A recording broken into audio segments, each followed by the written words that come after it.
Big boss ಮನೆಯಿಂದ ಬರುತ್ತಿದ್ದಂತೆ ಹನುಮನನ್ನು ಹಿಡಿದು ಎಳೆದಾಡಿದ ಫ್ಯಾನ್ಸ್. ಹನುಮಂತನನ್ನು ನೋಡುತ್ತಿದ್ದಂತೆ ಜೋರಾಗಿ ಕೂಗಾಡಿದ ಫ್ಯಾನ್ಸ್. ಬಿಗ್ ಬಾಸ್ ಮನೆಗೆ ಎಂಟ್ರಿ ಕೊಟ್ರು ಹನುಮಂತನ ಅಭಿಮಾನಿಗಳು. ಮೊಟ್ಟ ಮೊದಲ ಬಾರಿಗೆ ಇಷ್ಟು ಜನರನ್ನು ನೋಡಿ ಕಕ್ಕಾಬಿಕ್ಕಿಯಾದ ಹನುಮ. ಕನ್ನಡದ ಬಿಗ್ ಬಾಸ್ ಮನೆಗೆ ಪ್ರೇಕ್ಷಕ ಪ್ರಭುಗಳು ಎಂಟ್ರಿ ಕೊಟ್ಟಿದ್ದಾರೆ. ಅಲ್ಲದೆ ತಮ್ಮ ನೆಚ್ಚಿನ ಸ್ಪರ್ಧಿಯನ್ನು ನೋಡಿ ಫುಲ್ ಖುಷ್ ಆಗಿದ್ದಾರೆ.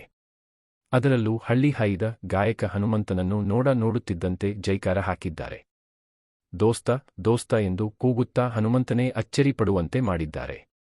ಹೌದು, ಕನ್ನಡದ big reality show Bigg Boss season 11 ಮುಕ್ತಾಯ ಹಂತಕ್ಕೆ ಬಂದು ತಲುಪಿದೆ. ಸದ್ಯ ಬಿಗ್ ಬಾಸ್ ಫೈನಲಿಸ್ಟ್ ಆಗಿ 6 ಸ್ಪರ್ಧಿಗಳು ಆಯ್ಕೆಯಾಗಿದ್ದಾರೆ. ಇದೀಗ ಗ್ರ್ಯಾಂಡ್ ಫಿನಾಲೆಗೆ ಎಂಟ್ರಿ ಕೊಟ್ಟಿರೋ ಈ 6 ಸ್ಪರ್ಧಿಗಳನ್ನು ಬಿಗ್ ಬಾಸ್ ಸಂಭ್ರಮಿಸುತ್ತಿದ್ದಾರೆ. ಹೌದು, ಕನ್ನಡದ ಅತಿ ದೊಡ್ಡ ರಿಯಾಲಿಟಿ ಶೋ ಎಂದರೆ ಅದು ಬಿಗ್ ಬಾಸ್. ಇದೇ ಬಿಗ್ ಬಾಸ್ ಸೀಸನ್ 11 ಕೊನೆಯ ಹಂತಕ್ಕೆ ಬಂದು ತಲುಪಿದೆ. ಬಿಗ್ ಬಾಸ್ ಮನೆಯಲ್ಲಿ ಉಳಿದುಕೊಂಡಿರೋ 6 ಸ್ಪರ್ಧಿಗಳಲ್ಲಿ ಒಬ್ಬರ ಕೈಗೆ ಬಿಗ್ ಬಾಸ್ ಟ್ರೋಫಿ ಸೇರಲಿದೆ.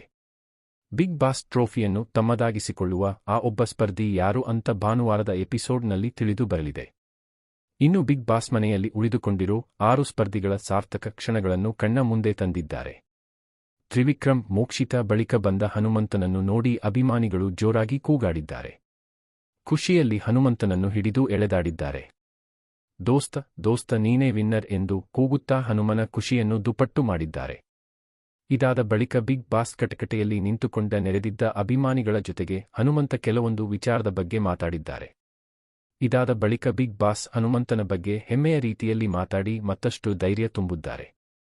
ಇನ್ನೂ 2 ದಿನಗಳಲ್ಲಿ ಬಿಗ್ ಬಾಸ್ ಗ್ರ್ಯಾಂಡ್ ಫಿನಾಲೆ ಇರಲಿದ್ದಾರೆ.